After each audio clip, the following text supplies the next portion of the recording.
All right, guys, today's video, we're going to keep it quick and simple. We're going to show you how to get the best out of the Nexa resume tool for your success and landing your next job. So I want to show you very simple. First, you're going to obviously navigate to Nexa resume. And now there's two options here. Here it's blank. You can either create a new one. So if you have very minimal experience, I recommend actually creating a new one from scratch and putting together your thoughts. It's going to take a few time, but once you do it, you'll be good. If you already are being lazy and it's okay, you can upload a new one. So it works the same way. If you create a new resume, it's going to take you here and it'll let you create a new version, right? But I want to show you something quickly before I actually create a new resume. And that is when I get back to the screen and I upload an existing resume, you can tag the resume by resume name, by your name, by a target company name, and a target job role, and then you update it. This will tag it in categories. So as you can see here, I have something called an account executive. That's a sales job. So if account executive, and in there, I can see my versions, my variations, the companies that I'm doing for, the name of the resume. It makes it a lot easier for me to track. I like a repository of resumes, right? That's perfect for you guys. Now, let's see if I created one. Now, I'm going to use my example here because it's easier. So look, you create a resume. Here's what's going to happen. It's going to take you to this screen, right? You have build, enhance, and create. Build is now we're building this resume. So for me, I already have an existing resume. So what that means is I have all of these different things located. What does everything mean? It's too much, all this information. What do I do? Guys, it's actually very simple. All of these buttons that have an X on it are all optional. You can remove this. If you notice it doesn't have X, it has an asterisk. That's because that's actually very required in a CV. So like education, work experience, you can move it around as you please. And I believe it's professional summary personal information. Your easiest one that you'll be able to fill out is right here. And you're going to go press edit and you're going to enter your first name, last name, an introductory title, and a key attribute really helps. So for example, in this case, let's say I'm a business development expert, right? I'm good in sales. Now imagine if I were to put this here and I wrote just revenue expert. So basically, one of the key things when they open your resume, you're going to see this, right? I press save. I entered all my other information. If I were to press save on this, okay, I got to put where I'm from. So let's say I put Caledonies. I don't have to put my address, guys. See, business development expert, all that makes it easier. That's pretty simple to go professional summary. Your professional summary, same thing. So when you hover over it, you can edit it here. And when you edit it here, it'll let you generate it from AI. So you can grab this, enhance it, change all the fonts, obviously enter it and save it. Or you can do the same thing on this side by just pressing it. You can kind of, okay, there you go. So you can kind of update it from there. And then once you're done, you press the check mark. And this is just a way to, kind of built into the editor. Certifications, like I said, we think this is important in the tech world, but if you're doing other stuff, it doesn't matter and you can remove this tab. Like it's not, like I said, it doesn't really matter. It's kind of straightforward. You add your certifications and you can move them around as you please. It makes it very easier. Same with top skills. We see good feedback when people add top skills, but once again, if you don't want to add them, you don't need them.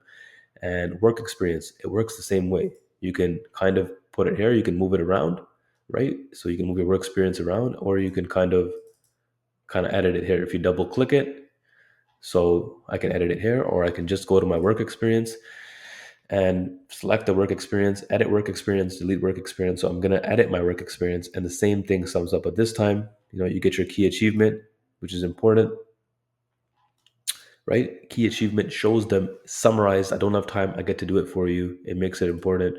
And then your resume, same thing. You have your experience and you can use Nexa AI to enhance what you're already saying by making it come out more clear. And you can bullet point them. I would bullet point them. Obviously, I put it in a blurb as an example. Bullet point them. Whatever you need to add. Start date. You currently work there. You do what you guys got to do. That is, in very simple terms, pretty much everything works. Education, all that stuff. You can remove these things. You can add them. And if you want to add an additional section, you simply just press this button, pick the template you want to add an additional section in, and it'll let you go. That's pretty much it. From that, guys, you can obviously edit everything you want right here as well. Everything here, you can press it, you can edit it, you can remove it, you can move it around. It's really up to you. Okay, guys, so you figured out how to build your resume. Now you want to maybe do some filing touches. So I want to show you, look, You can preview it always at any time in this corner. If you want to design it, you can update the heading font size, the color, the subheading. Heading basically represents the resume category. So like professional information, all this stuff.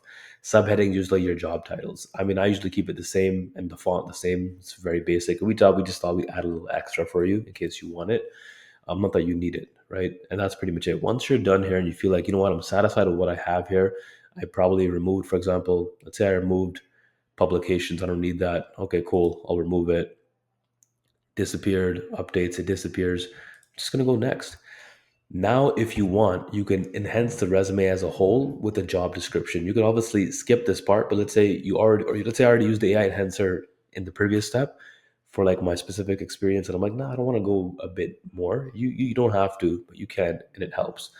Now, that's why I would say save it next, right? So I'll just show you for the sake of the example. Look, I'm putting in Apple, let's say program manager description builds A1 teams. I'm just giving you guys an example because this is a, this is here to kind of show you. Make it detailed, make it correct. So now I can select. If I already generated everything here, maybe I don't need to, right? Maybe I don't need to do it here. Maybe, so, that's the point. I'm going to obviously skip this because I don't need to do it. I'm just showing you, you can select what you want to select and off you guys go, right? Now, this is what my resume currently looks like. If I'm not satisfied with it, I can go back to the editor. I can go back one next step if I want to edit it again, or I can download it, right? And then it's pretty much done. That's it. It saves. There's nothing really what you need to do. Your resume is here. You can play around as you like. And then, like I said, off I go. It's already saved. Now, I'll tell you something cool. You can always edit the sorting by pressing edit item. You can remove it by pressing this. You can download it anytime. That's right here. And we give you ATS feedback. This is our same software that we use for our recruiters in our employer platform that actually uses that level of powerful getting feedback. So look, it's going to scan the resume. It's going to give you a report. Give it 30 seconds to a minute. It needs to thoroughly go line by line. Sometimes compare it by your job description. So if you're not putting an accurate job description, guess what? You're not getting accurate feedback because we're not in the business of giving anybody general feedback, right? So far I got an 8.5, sales cycle management, not too bad. Even got a risk assessment. So I got solid career trajectory, job hopping. There's notable concerns regarding short tenures, contract roles. So like it tells you everything that maybe would come up in a real ATS that you guys could fix. So you guys are the powers in your guys' hands. With that being said, that is Nexa Resume. Any questions, any concerns, we are the ownership. We usually respond back to all of our emails. You can literally email us anytime. You can message us anytime. You can hit us up whenever you want in the support channels. We'll be happy to take a look at it as soon as possible. And we take your feedback seriously. So have a great day, guys. Thank you for using Nexa.